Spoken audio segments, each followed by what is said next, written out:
Welcome, everybody, to the Be Kind podcast, part of the Animal Advocates mission to make a more compassionate and loving world for all living creatures.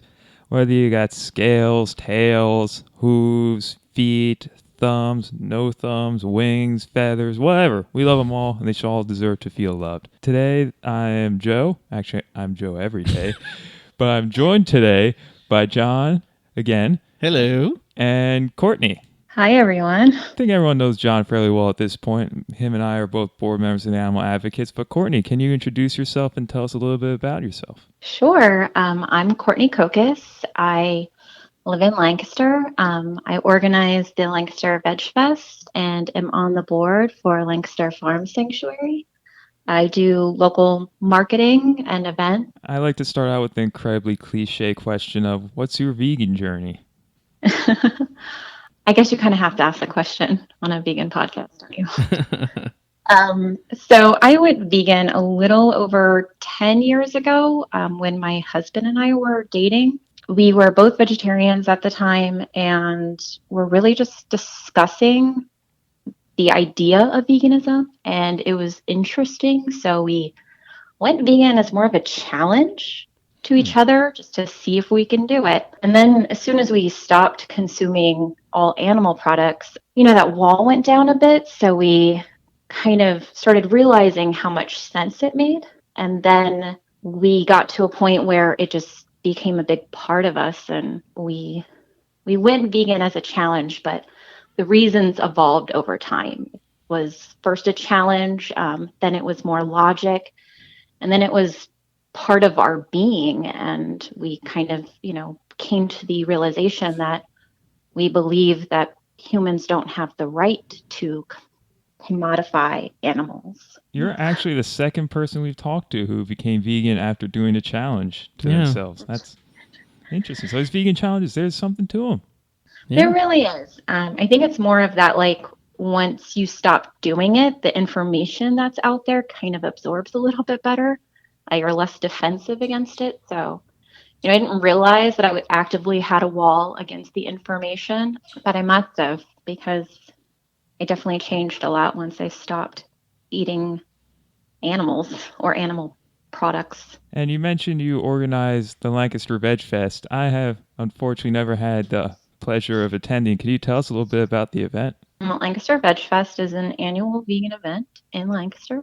It started in 2016. This would be our fourth year. And really, it's just a community event where people can come and listen to speakers and music and eat food and shop and have fun and be together. It's just a day to enjoy and to advocate for animals. Yeah, and you're right. It's definitely a great day to enjoy the whole vegan world, no matter what route you're going down, like if it's about animals or the food or the environment or anything. I love that you have so many vendors that are mixed and you have so much out there. It's so much fun, and I love how diverse it is too. Like, so far as the attendees, like it's amazing. I love being a part of it and being there every year. So thank you for doing it. Thank you. I know it's a real hard thing to put together, but I really think it's great what you're doing. Thank you so much. That means a lot.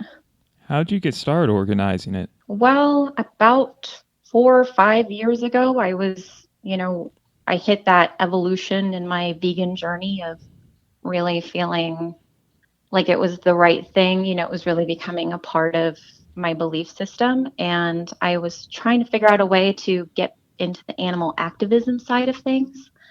I'm a marketer. So I'm used to doing things in the marketing world and events world. And after going to a couple different veg fest, like the DC one at Bethlehem, I really felt intrigued by the idea of veg fest. It's kind of this global term. There's veg fest all across the world. All of them are unique and suit the places that they're being held, but they're kind of all connected by this one common mission of veganism. And I really thought Lancaster was ready for it. And it fit my career, like what my skill set was. So I decided right after having a baby that it was the time to organize a veg fest for Lancaster. You have a unique situation because not too many people can incorporate their job with their veganism, and I think that's that's so awesome that you were able to do that. It is great. Marketing it fits who I am. It suits me. And I really, I mean, that's my goal in life, is to be able to live in this vegan world, live for the animals, to have my career one day become something that I can do for the animals. Currently I'm a freelancer, so I work for a bunch of local nonprofit or local businesses. Most of them are nonprofit, actually, but I see VegFest as more of my activism, a way to give back to my community and something to do to advocate for animals. And that's amazing in itself. I mean, that it doesn't get any bigger than that, because I mean, how many people did you have last year? Last year was over 10,000. Yeah, that's a pretty big achievement right there. And I mean, that's some big activism right there. Thanks. Yeah. I mean, I know a lot of people come because, it's food and it's bands and it's fun, but I do hope no matter what the reason is, everyone walks away with something to do with animals, Yeah, absolutely. I want to touch back on something you mentioned, how you are a marketer and have clients that may not necessarily be vegan. Do you ever come into ethical situations where something a client wants to market or organization that wants you market for them doesn't align with your values? Yeah, I've had that in the past. With I worked for a local bread company and they had non-vegan sandwiches. I justified it for a really long time. And I think, everyone has to do what they have to do. But I'm at a point now where luckily I don't have any clients that clash with the vegan mission. The way I feel about it makes me realize I can't go back. I don't want to justify it anymore. I'm not judging anyone who does, because I know personally that it's so hard, when you're trying to find clients, to be picky, especially in Pennsylvania. But luckily I found I find myself in a place where I can be a little pickier, and just give my all. And I do better work when there's no clashing of ideals. Yeah. I feel like my creativity and my ideas come clearer when I'm not arguing with myself over the ethics. Yeah, I can imagine that being really stressful. So that's awesome that you're able to filter that out and be comfortable in your situation. Yeah. Like one of the jobs I have is for like a nonprofit school. There's nothing really there that clashes. I don't know. I think kids shouldn't learn. No learning. None whatsoever. Yeah, I think also you mentioned that you're not going to put 110% into a project that clashes with your ethics. So at the end of the day, you're going to put out subpar work as well. Yeah, I feel like it. I feel like maybe not subpar work, but just I feel like part of what I bring to the table is ideas. The ability to create events and the ability to think outside the box, but that doesn't come as freely when there's this other thing nagging at me. You know what I mean? Yeah, absolutely. So the work isn't necessarily subpar. I just feel like it's a hurdle. Yeah, I get that. Another thing you mentioned is that you thought Lancaster was ready for a Veg Fest. If anyone else out there in maybe different communities looking at organizing a Veg Fest or a large-scale event, how should they gauge whether or not their respective communities are ready for such an event? Yeah, that's a good question. I feel like for me, I knew it was because I had approached a few companies about it, and they had agreed to sponsor. So really, a community is ready when you're seeing vegan options on menus, that may not be vegan restaurants. You don't have to have like a ton of vegan restaurants. You don't have to be like Philly, where there's just an abundance of options, but you need to be able to have the support. So you need to be able to have companies willing to sponsor and vendors willing to attend, especially local vendors, and people willing to come and volunteers willing to help. So all those pieces need to be in place. I knew Lancaster was ready just from the vibe I was getting and from what I was seeing in the community.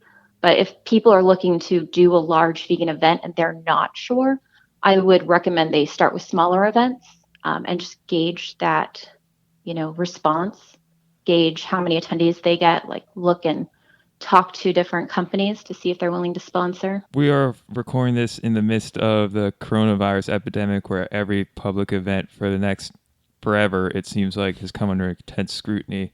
What are your plans for the Lancaster VegFest in this next year or two? Yeah, that's that's heartbreaking for event organizers. Yeah.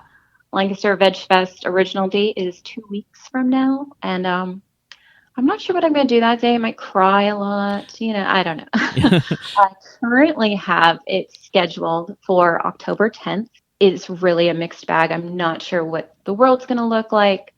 Large events is probably the very last thing that's going to be okay and safe during this pandemic. So I have a 3-tiered plan, not to get nerdy on you, but I have a 3-tiered. We love nerdiness. Tiers are the best. Phases, tiers, all good things. Bring them on. Right. So this year, the plan is, number one, hold the event full blown. Everything's great. Things are safe. Who knows what needs to happen for that to be a reality, but that's still what I'm hoping for and how I'm organizing. Mhm. I want to be ready for this event if I'm able to give it to the community. Right. I'll skip to the third. The third is a virtual event. That's plan C. I found a couple of different online softwares, technologies, where I can hold this sort of conference style event, thinking of ways to make it really fun, like sanctuary tours and yoga and, live speakers and bands and giveaways and a bunch of other stuff. Ton of ideas for that. And, plan B, if it's kind of this like, sure, we can have some events. It's sort of like maybe 50, 100 people, 200 people, but not quite 10,000 people. Then I'll probably do a like hybrid of those two, hold a virtual event, but try to do some like viewing parties around the community. So I can still help small businesses and sort of stimulate business that way for them. I think good way to look at this whole situation is even if you have to go virtual, don't so much look at it as you're missing out on all these things, but look at it as a way you can incorporate so much more things. Like those ideas you just said, yoga class, farm sanctuary tours, those are things that wouldn't happen in a live event, but that's something you can do now with this virtual space. Totally. I agree. I have my first virtual event next month that I'm putting on for Lancaster Farm Sanctuary. It's called the Great Sanctuary Tour. Ooh. And essentially, it's a live tour of 10 different sanctuaries across the U.S. in one day. That's amazing. It should be really fun. I'm hoping that it, helps all the sanctuaries involved to raise money. I'm trying to get more sponsors so I can do matching donations for them. And, it gives everyone the ability to tour sanctuaries they would never be able to otherwise. You're going to be able to tour a sanctuary in Lancaster and one in California in the same day. So I'm hoping people will dig it. There's going to be giveaways there too, and it's going to test out the platform that I'm hoping to use for VegFest. So it's a win-win for me. I gotta, test this thing out and see how it goes, and also support my local sanctuary and others. That's awesome. It sounds like a win-win for everybody. I mean, like you said, being able to see a sanctuary in California and, and throughout the country and stuff, that's awesome. Like, that's such a great idea. So I'm hoping it'll be fun. It's something like I personally wanted. Like maybe other people want to do this too. Yeah. No, that's great. As you were organizing the Lancaster VegFest, what is one of the biggest challenges you faced? I think my biggest challenges are probably the same challenges any large event has. I think it's coordinating everything, thinking through all the details, making sure everyone's safe, and you're one step ahead of any crazy situation that could happen. You have enough trash cans, things like that. There's enough toilet paper, Yeah. I feel like there's really not a huge difference between the challenges of a VegFest and a challenge of any other large scale event. Maybe the one unique thing would be a little bit more internet trolls. Pretty much other than that, it's the same thing. It's just coordinating enormous amount of people and vendors and making sure all of their potential needs are met. You do it so well. Like, it's such a well-oiled machine. Like, it's amazing how organized you are. And I know you obviously have volunteers and everything, but like, you are just like boom, boom, boom, like everywhere during that day. Like, it's incredible to watch. Like, you're like a superhero, or that's just like floating around everywhere, like making sure everything's good to go. It's incredible. I mean, I've been helping you out with VegFest since the beginning, and like, I just, the first time I ever was around you and just watching you operate, it was just like, whoa, like, this is mind blowing. Oh my God, thank you so much. I'm totally gonna VegFest. But no, I mean, it's you are so organized, and it's amazing to watch. It really is. I appreciate that. I think VegFest lights my soul on fire. I'm obsessed. I definitely found the thing I love most to do. It's just like who I am to think through those things, the little details. Like, my trick is I picture myself as the vendor and as an attendee, and I, in my head, walk around and think, okay, what do I want? What do I need? What could I potentially need? What if I fall? Yeah. What if, I try to imagine it from the point of view of any person who might walk through and make sure I have everything there. Yeah. The first year was definitely not as smooth. Yeah, but you didn't really crack under pressure, though. I noticed, like, you still, like, even though there were situations going on, like, you were still like, boom, like, you were on it. Thanks. I'm a reactor. Yeah. I react to things. Yeah. Something I think that listeners could really benefit from who may be thinking about coordinating any large-scale vegan event is how you find and manage volunteers. Finding and managing volunteers who aren't vegan is hard enough, but limiting yourself to that audience of volunteers who engage in the vegan movement, I imagine, must be quite a challenge. And how do you manage to keep them engaged once they are in your clutches? I think definitely, like, incentives help. Last year I started feeding my volunteers food. Thank you, by the way. Well-fed volunteers are happy volunteers. Yes. They get like a free shirt and like water. And I feel like the first year we had, I don't even know, maybe 10 volunteers total. It was not a lot. But every single one of them, they bought into the vision and they really took it on as their own. Like, I felt really confident with my volunteers that they could handle any situation like they were the ones who put the event on. So I really feel like communication, number one, making sure the volunteers understand your mission, understand what needs to be done, and empower them to help make choices, because it's literally impossible to put out every fire that happens during an event by yourself. Yeah. And then having a few people really close to you that can manage it. Last year I had somebody who kind of took over the communications for volunteers, like a volunteer coordinator, and it was so nice.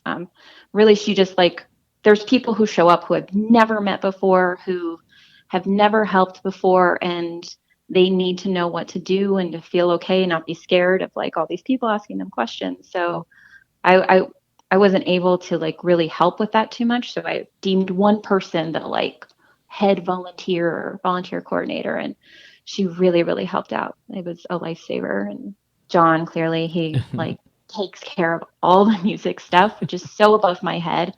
I know where my weaknesses lie, and I just put people there and ask people to take it over and trust them that they're going to do a good job and, have the best intentions.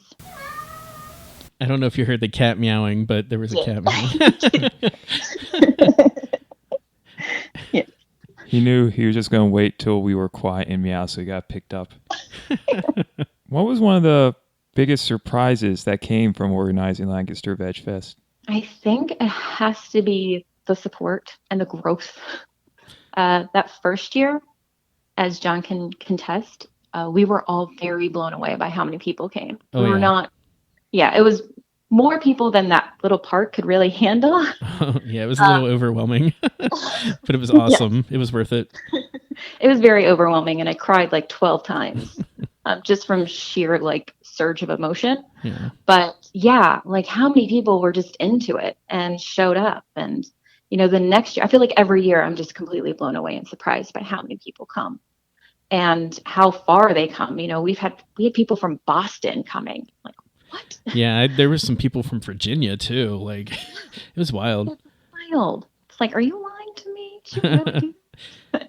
No, it's the support and just how many people like love this event, and it's every year. I'm humbled and blown away by it. You mentioned earlier that you're on the board for Lancaster Farm Sanctuary. Can you tell us a little bit more about them and what you do with that organization? Yeah. So Lancaster Farm Sanctuary is Lancaster's only sanctuary. I'm a founding board member, so I was there from the beginning.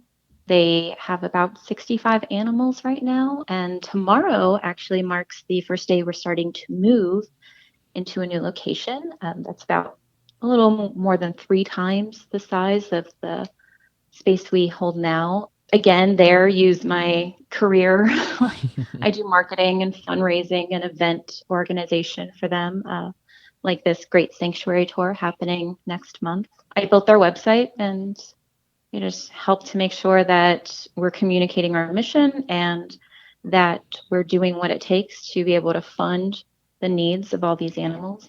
Well, I work in marketing as well, so I see that all your marketing efforts on your website and social media and is very top-notch, high-quality professional stuff. So you're doing a great job. I really appreciate that. Thanks so much. Courtney, I gotta ask, what's your favorite farm animal? Gosh, that's so hard. Really? The hardest question you've asked. Okay.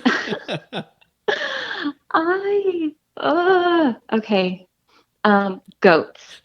I have to say goats. Goats are pretty amazing. All the time. All the time. I mean, I don't know. Every time I'm in front of a different animal, I'm like, you're my favorite. Big step, I'm like, you're my favorite. And then I go to True. I'm like, no, you're my favorite. Goats have an unfair advantage, though, because they have resting, smiling faces. It's not fair. I know. It's true. It's true. It's impossible not to love goats. I'm partial to cows myself. Cows are awesome. Yeah, I know. If I'm in front of a cow, if a cow is in front of me, I tell you that cows are my favorite. John? I love goats too, but otters is probably my favorite animals. I know we're still talking about farm animals, but I was going to say, what farms are you going to? You never been to an otter farm? No, so far as farm animals, I would lean towards goats, but llamas are pretty awesome. As another educational point for the listeners, Courtney, I know there's a lot of talk about language of how we talk about animals. Is there a proper way to talk about animals that are typically found on human farms that we should be aware of? Not that I'm aware of. We say farmed animals, not farm animals. That's a distinction. They were animals that were being farmed, but now they're saved. Yeah, not really. Well, even that subtle difference means a lot. But I think the main draw of farm sanctuaries is they have names all of a sudden, whereas before they were just numbers, but now they have names and personalities and identify as individuals. Right, exactly. I feel like in marketing, like when I talk about the animals, I usually name them. And I do struggle with like just having this blanket term, like farmed animals even. But generally we say farmed animals. There's got to be a think tank or source out there, or the vegan police must have a law. Try to avoid the vegan police. Yeah, they're no fun. Do you have anything else you'd like to say about any projects you're doing that people might be interested in hearing? I mean, the 2 main ones this year are going to be VegFest and the sanctuary tours next month. But, I had another event planned this year that I had to cancel because of the pandemic. It was called the Vegan Circus. Interesting. It was going to be my attempt to try to make a living from events. VegFest is my activism, but I do love it, and I do feel like I'm getting fairly good at it. So I wanted to do it for a living. I'm never going to charge an entrance fee for VegFest, and that's really the only way you can make any money from doing an event. sponsorships and vendor fees, that all goes to making the event run. Right. And because I stand by that, and I want VegFest to be accessible, I want it to be my way of giving back to my community.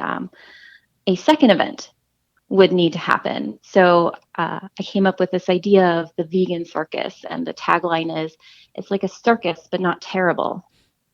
And it's more of just like entertainment, the food and everything, but it's very like fun. It's more fun based, not so much activism based, and it's more to stimulate vegan businesses and just be kind of kooky and weird. And I pictured people on stilts and fire breathers and just all sorts of things to really, Ferris wheel. In my head, I have to have a Ferris wheel for some reason. That sounds amazing. It's almost like a state fair, but vegan. Right. Yeah, exactly. Just like really fun and out there, and just something that I can like let all my creativity fall into and have the funds to be able to do it, because it would be a ticketed event. Right. I was talking to the Man Center about putting it there, and they were so interested, and we were getting so much momentum and, booking acts, and then this happened. Right. Arg. That sounds incredible. Yeah, it sounds like a fun event that just happens to be vegan. It's not quite as in your face as a VegFest. It's just something super cool and zany and fun that happens to not be exploiting animals. Right. Yeah. Yes, exactly. And it really wanted something like very different from what's out there. I wanted something I can really like mark as mine, I feel like my identity doesn't matter for VegFest, just because it's more driven by the community, what the community needs, what the community is ready for, what they want. Right. But this event, I felt like it was going to be like more of me, more of like, just like if I had no barriers and really just could like do whatever I wanted. It was just going to be like super weird. That really sounds amazing. And I really hope within the next like couple of years, if maybe less, that could be a thing. But man, I feel like right now I'm just going to put my focus into, the sanctuary and making VegFest virtual. There's no way to do the circus virtual, but right. Yeah. That'd be a challenge. The community was something and working my way back up. Well, we're coming up on half an hour, but in parting, is there anything you would want to tell someone thinking about organizing a large vegan event or coordinating these large scale things that you wish you had known back when you first started? Well, primarily just make sure that your community is ready and you have the support there. It goes so much smoother if there's sponsors ready within your community and there's volunteers, and the support system is essential to making it work. Give yourself a year to organize the first one, because there's a lot of details that you would never know. Be friendly with the health department, because it's up to them to approve your vendors. I always drop off vegan cupcakes to like any, city employee that I have any contact with. That's a great incentive. Yeah, it's just like help them. I just want to keep them happy, because I'm a total pain in the butt for them. We definitely have the most vendors of any event in Lancaster, so I feel terrible because they're like hundreds of applications they have to go through. But oh man, just be kind and gracious and make sure you're doing it for the community. That is fantastic advice. Thank you again, Courtney, for spending some time of your weekend with us. This has been great. Awesome. Yeah, thanks for having me. This was fun. We'd love to have you back on at some point Cool. in the future, because you're awesome. Thanks so much, guys. I feel so good about myself after this. I'm just gonna call you guys every week to see. I mean, there's not a whole lot else going on, so sure. That's true. Well, if people want to reach you or learn more about your work, how can they do that? Well, you can reach VegFest through, we have social media, and my email's on there, pavegfest@gmail.com. Feel free to reach out. The Sanctuary has Facebook and Instagram and all that too, so follow along. I'm not sure when this will air, but the Sanctuary Tour website should be available within the next, tickets should be available within the next couple of weeks. And if you want to reach us at the Be Kind Podcast, send us an email at bekindpodcast@gmail.com or message the Animal Advocates Facebook page, and we'll be more than happy to answer any questions, even have you on as a guest if you want.